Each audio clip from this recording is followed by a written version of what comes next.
Hey, what's going on, guys? I'm the Dog. Welcome back to some more Legend of Zelda Twilight Princess.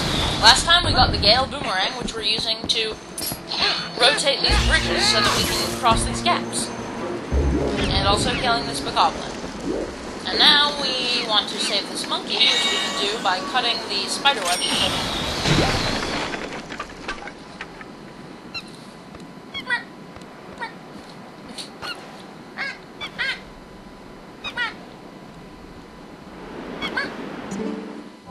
Oh, they're so cute. Yeah, yes, there are many monkeys. There's actually a total of 8 monkeys in this dungeon, and the 4 that we had rescued earlier, who were helping us cross that other bridge, sort of abandoned us there. So it's a good thing we got the Gale Boomerang so that we can get across here. Well, it looks as though the monkeys were helping us through the dungeon because they were interested in getting our help in freeing their leader from that bug thing, which seemed to be possessing him, or, you know, controlling him in some way, or making him turn evil.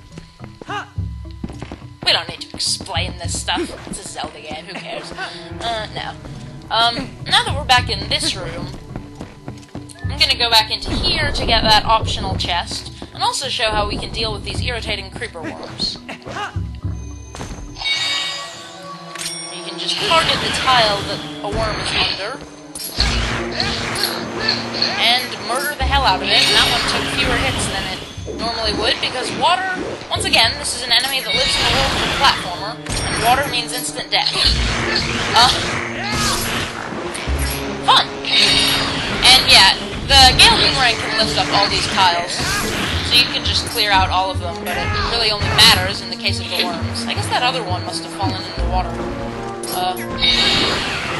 A bit confused as to which worms I have and haven't killed now. Oh well. Just target... No, I didn't mean to target that torch. Oh well. We will have to target some torches anyway. Let's actually just unlight all of them. Because you see, that last, platform there has to be down for us to get to the, even when he's trying to work his way back to the burrow, we can still kill him. That last platform has to be down for us to get in here to this chest, and I'm going to guess that this is a piece of heart. Yes, I was right. So, we're well on our way to forming another heart container. I'm not sure what's up these vines. If there is anything. There might be like an optional chest, some rupees or something. But I have to check.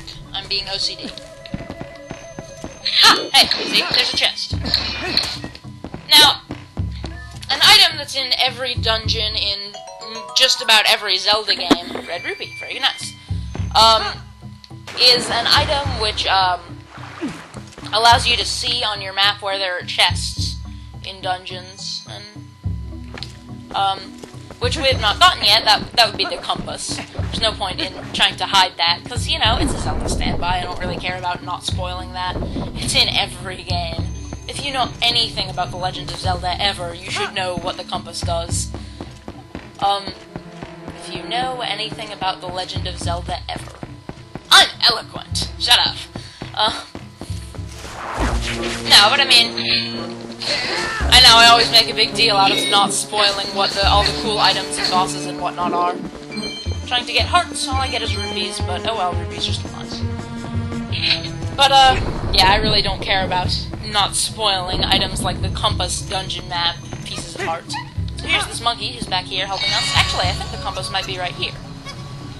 We can target these bits of web holding up these jars and that chest, which will break the jars, giving us rupees. And also, let's open the chest. You got the compass! Ah, I was in sync that time. Well, if it isn't something useful. As long as you have that, you should be able to find where the captured monkeys are, right? Yeah, in addition to showing us where chests are, I don't think we got the chest that's under here, so I'm going to disable one of those. Yeah. See, there's another bomb bug there that we have to use to,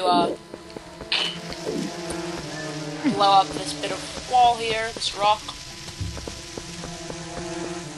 Boom.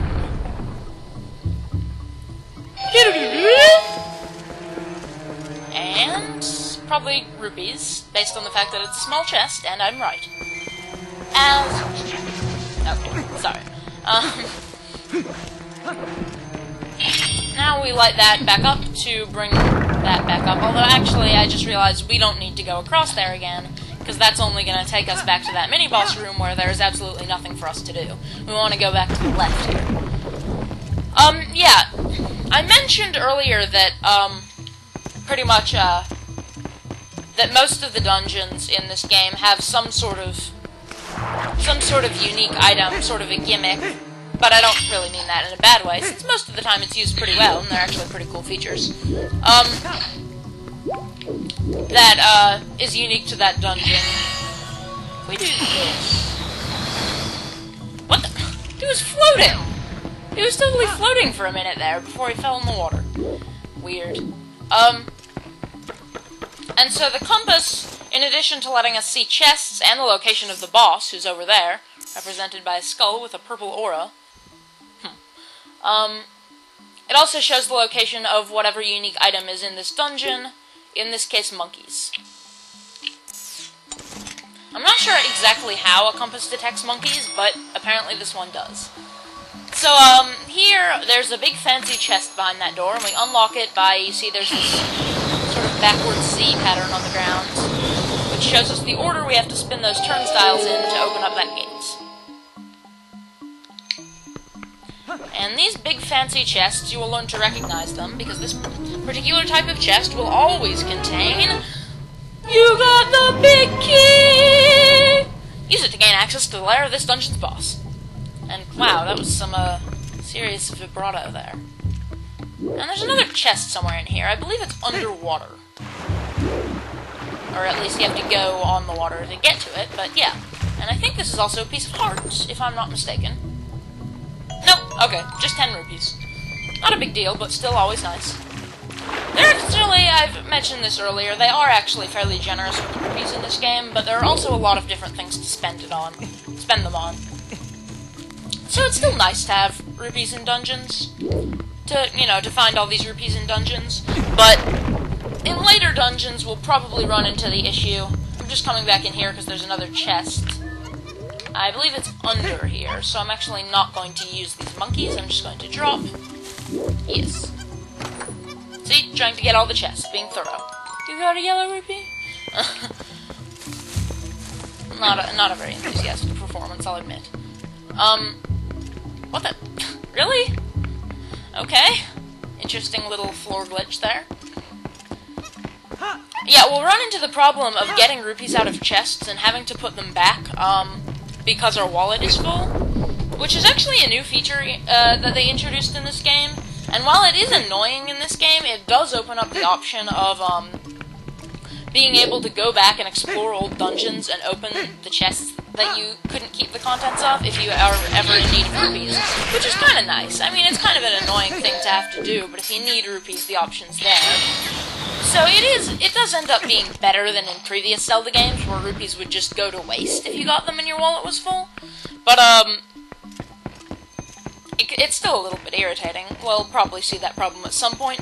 But because of that, I've actually recently gotten into the habit of simply, like, giving away my rupees between dungeons, like spending it on one of the many optional things you can spend lots of rupees on. I'm just going back here because there's a chest in this entry room. And since we don't actually have to walk back out of the dungeon, we can just get teleported out of the boss room. We never have any need to go back here, so I figure I might as well come back and claim this now.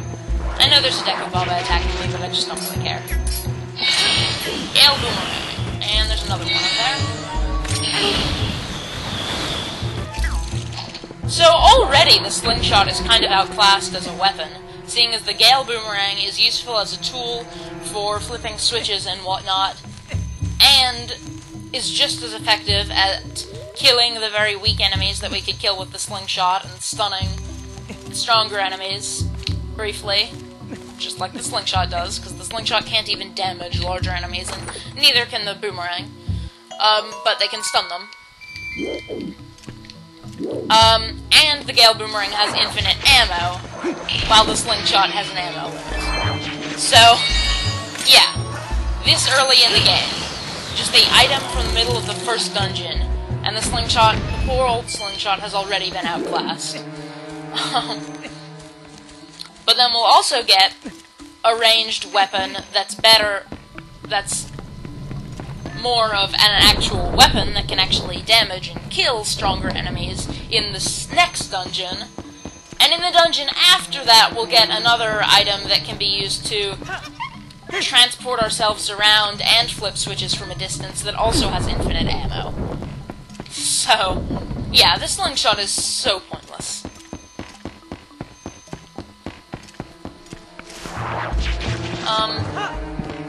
But anyway, I don't believe, yeah, okay, I already went back in there.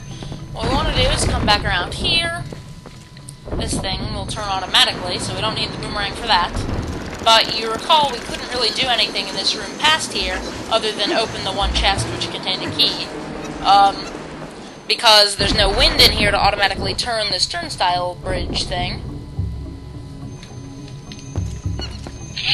Rupees! Gives me all your rupees.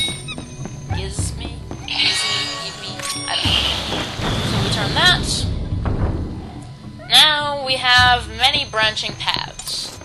Paths to the left and right, both lead to monkeys, as does, and the path to the top leads to the boss and another monkey. Now it looks like he wants us to go this way, but first I'm gonna see if I can get into this room here. There's this one room that we can go in already, and another room that we need a small key. For some reason, just going slightly away from him made that bokoblin ignore me. He's rather stupid. But yeah, I'm gonna see if we can free this monkey in here already. Oh, I remember this room. That's why it's so small and still manages to have a somewhat difficult, well, not really a difficult puzzle exactly, but, you know, still manages to have some element of challenge to it. It's not just you go in and free a monkey. We can break those things, and then there's also this spider who we can finish, and we're standing on his web, which, oh, okay, never mind. And some of these have rupees and things in them. See? The Gale Boomerang can also bring items closer to us, which is nice. And another spider.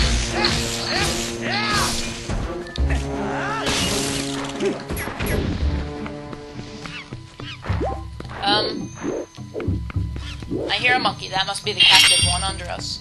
So we can use the boomerang, or the lantern, sorry, to burn these, and one of them will drop us down onto a platform that we want to be on, and I was right, it was that one.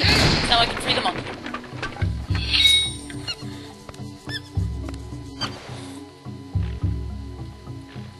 And he makes off with himself, I don't know. There's another spider and one of these plants down here. I guess it just gives us some rupees or something if we kill the plant. Because there's no chests down here. So they're not guarding anything too valuable, but I guess I might as well throw this guy into the plant. Just to see. These will explode in your hand if you take too long to throw them, so you have to be careful. Episode 2 of this series is 70% uploaded as of recording this. Aha, there we go, a red rupee. And now we just climb up here. Climb. I don't know, maybe I'm mixing up climb and clamber or some other word, I don't know. I think I just pronounced it stupidly, as I am wont to do.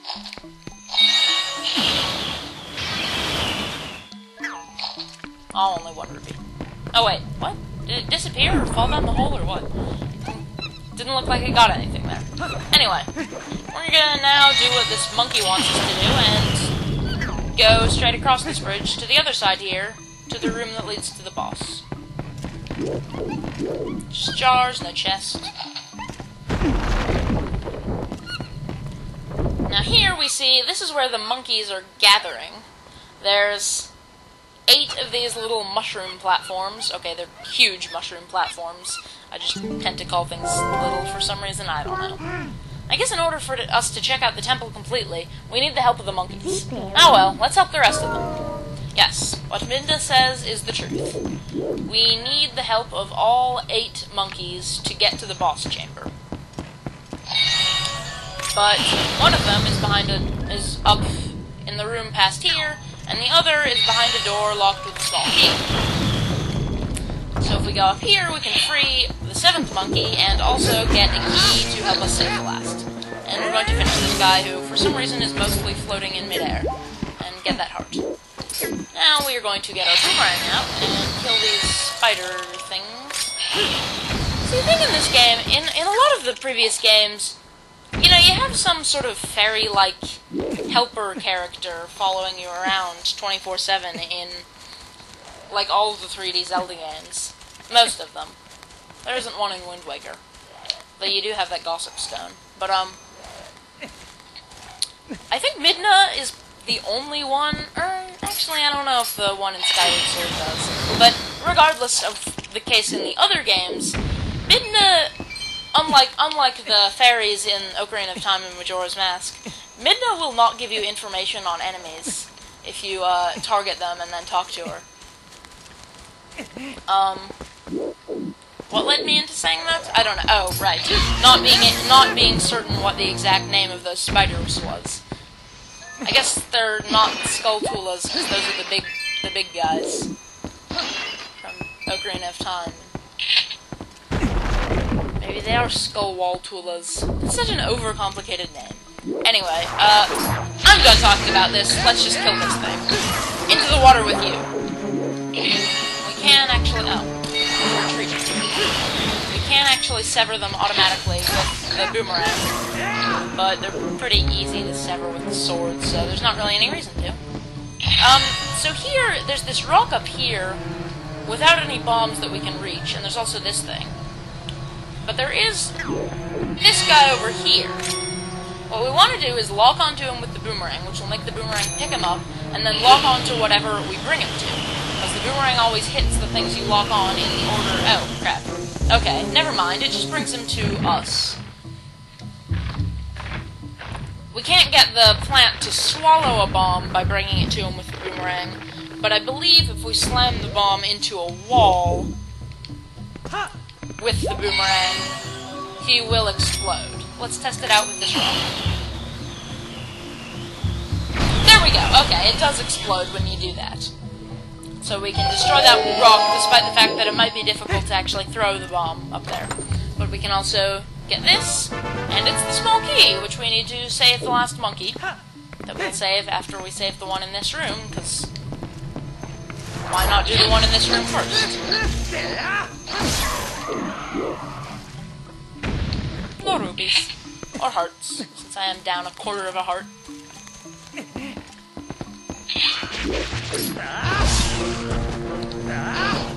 Finisher! There we go. See, if you hit A too early while trying to do a finishing... Ah! God, it's on my head. That's ominous. That's creepy. I guess we need to sever this guy with the boomerang, since we couldn't actually reach the stem itself with the sword. And if you don't sever them, they actually are invincible. Okay, screw you. I'm just hitting you with the boomerang. There we go. Much better. The world will be better off without him. Grr. Breaking pots should not be that hard. Oh, okay. And it looks like we also need to blow up a rock to free the monkey. So let's just bring this guy over to us. And plonk. And run away!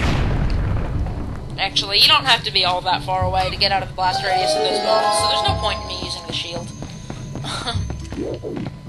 I'd just like to. It just sort of makes sense to me, I don't know. It's something I do sort of instinctively. So anyway, we've saved that monkey.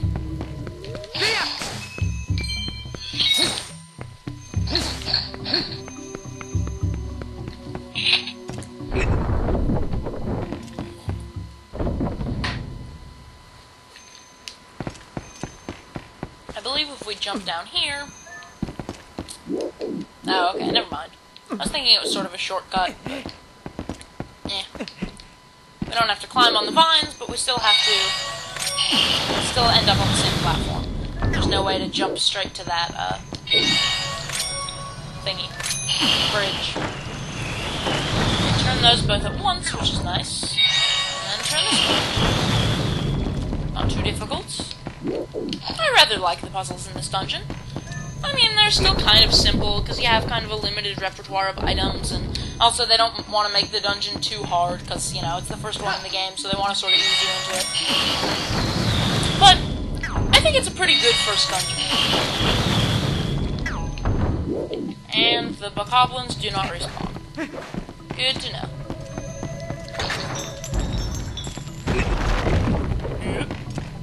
Ah, yes, I remember this room as well.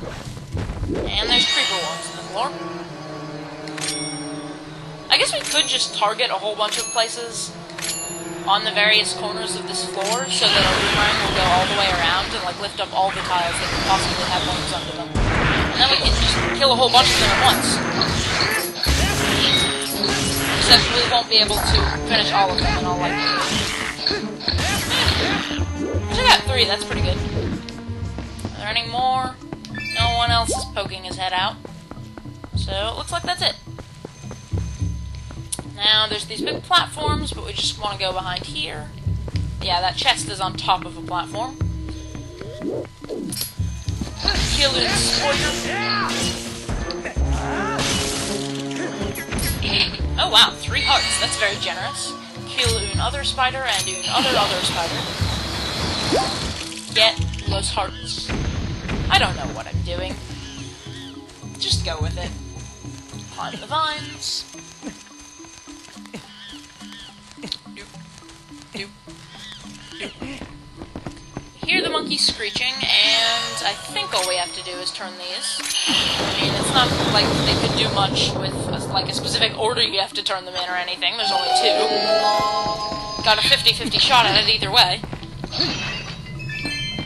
Got some rubies. And it looks like, even though this one's a lot lower, and it looks like we should be able to hit the stem, we can't separate. So we use boomerang. And he drops no rubies for us. Now, jump over here, and we can get the last chest in the dungeon, which I think may be another... Nope, even though it's a big chest, it's just another red rupee. I was kind of hoping for another piece of heart, but either one is good. And actually, our wallet is almost full with all of the nice rupees we've been getting. So we can hold 300. But I don't think we'll be getting any more rupees in this dungeon, because we're almost at the end of it.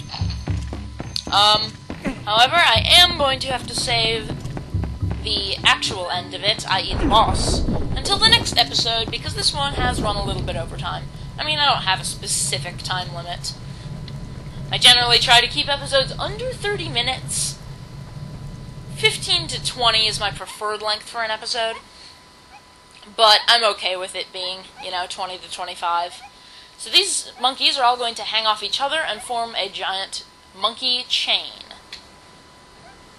And they're going to start swinging. So this is a bit difficult than just swinging on individual monkeys in a row. Logically they should not be able to do this because the weight of all of them, the ones on top would not be able to support all the different monkeys under them. But whatever. I believe somewhere around here there's a ferry we can scoop up. They usually give you a ferry before the boss in a dungeon. There's always a chamber with a whole bunch of different pots. Here we are. Always a chamber with a whole bunch of different pots, and one always contains a ferry. You caught a fairy in a bottle! When you fall in combat, this faithful friend gives you hearts. Set it to B on the minus screen and use it with B to have the fairy restore 8 hearts right away. So a fairy is a very good healing item to have around. It's even better than red potion, because it restores 8 hearts just like red potion, but you don't have to have it equipped, because it will activate automatically if you die and bring you back without getting a game over. With 8 hearts you can just resume. But anyway, behind this door is the dungeon boss, and we are going to see what that boss is on the next episode of The Legend of Zelda Twilight Princess. See you guys next time.